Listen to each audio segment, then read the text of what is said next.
రైతు భరోసాపై రైతులు ప్రతిపక్షాల అభిప్రాయాలు పరిగణలోకి తీసుకుని ప్రభుత్వం విధి విధానాలు ఖరారు చేస్తుందన్నారు మంత్రి తుమ్మల. అయితే రైతు భరోసా ఎలా ఇవ్వాలో ఇంకా డెసిషన్ తీసుకోలేదన్నారు. విధి విధానాల రూపకల్పన జరుగుతోందన్నారు. దీనిపై ప్రతిపక్ష సభ్యులు విలువైన సలహాలు సూచనలు చేయాలన్నారు తుమ్మల.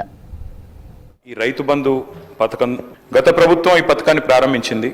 ఒక మాట ఇక్కడ చెప్పారు అధ్యక్ష, ఏదో దుర్వినియోగం జరిగిపోయింది, 21,283 కోట్ల దుర్వినియోగం జరిగింది అన్నట్టుగా వారు ఒక ఖాతా ఇచ్చారు. దయచేసి మంత్రి గారు నేను కోరుతా ఉన్నా, మీరిచ్చిన 2వ పేజీ దయచేసి ఒకసారి చూడండి. 2 పంట కాలంలో సాగైన మొత్తం విస్తీర్ణం 19-20కి 141 లక్షల ఎకరాలు, 20-21కి 204 లక్షల ఎకరాలు. అంటే మీరు గమనిస్తే అధ్యక్ష, సాగు చేసినా చేయకపోయినా డబ్బులు రైతు బంధు డబ్బులు ఇవ్వడం వల్లనే 141 లక్షల ఎకరాల నుంచి 204 లక్షల ఎకరాలకు పెరిగింది. ఆ తర్వాత 212 లక్షల ఎకరాలకు పెరిగింది.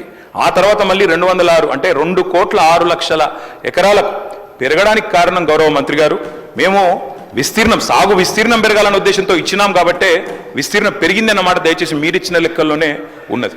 అంటే ఇప్పుడు మంత్రి గారు చెప్పిన లెక్క ప్రకారం ఈ గిరిజన బిడ్డలు ఎవరైతే మేము గతంలో పోడు భూముల పట్టాలు ఇచ్చినామో, ఎవరికైతే మేము 4.5 లక్షల ఎకరాలు పట్టా ఇచ్చినామో వారికి మరి ఈ 2వ విడత వారు రైతు బంధు ఇవ్వరా? మంత్రి గారు దయచేసి తప్పకుండా గిరిజనుల తరపున అడుగుతా ఉన్నాం, సమాధానం చెప్పాలి. అదేవిధంగా అధ్యక్ష, మంత్రి గారికి తెలుసు వారు స్వయంగా రైతు. పత్తి అధ్యక్ష, కంది పత్తి అయితే దాదాపు 45 లక్షల ఎకరాల పండుతుంది అధ్యక్ష తెలంగాణలో. మరి పత్తి 8 నెలల పంట, 8 నెలల పంట తర్వాత 2వ పంటకు అవకాశం కూడా ఉండదు. అంటే ఇప్పుడు మంత్రి గారు చెప్పిన లెక్క ప్రకారం మరి పత్తి రైతుకు 45 లక్షల ఎకరాల్లో సాగు చేసే పత్తి రైతుకు ఒకటే పంటకి ఇస్తామన్నట్టుగా ఉన్నది. ఈ విషయంలో కూడా వారు మా సందేహం నివృత్తి చేయాలి. ఒకటే పంటకి ఇస్తారా, 2 పంటలకు ఇస్తారా? కంది కూడా సేమ్ అధ్యక్ష, మీ వికారాబాద్ జిల్లాలో కూడా కంది విస్తృతంగా పండిస్తారు, అది కూడా 7-8 నెలలు. అదే నన్ను చెప్పనండి మంత్రి గారితో విజ్ఞప్తి. ఇంకో రకంగా వెళ్ళొద్దు, ఇది కేవలం మేమేమీ చెప్పలేదు. గత ప్రభుత్వంలో జరిగినటువంటి విధి విధానాలను మేము ముందుంచాము.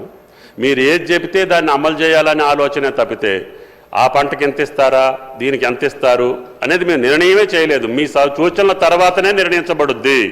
కాబట్టి మేము ఇంతవరకు ఈ ప్రభుత్వం రైతు భరోసా మీద నిర్ణయించలేదు. కాబట్టి మా నిర్ణయాలు అందులో ఏమీ లేవు. కాబట్టి మా మీద దేన్ని కూడా మీరు రుద్దొద్దు అని చెప్పి గౌరవ సభ్యులకి మనం చేస్తాం. ఏం చేయాలో, ఎట్లా చేయాలో, పత్తికి ఏం చేయాలో, చెరుకు ఏం చేయాలో మీరు చెప్పండి. దాని ప్రకారంగా ప్రభుత్వం భవిష్యత్తులో నిర్ణయిస్తుందని చెప్తున్నాం.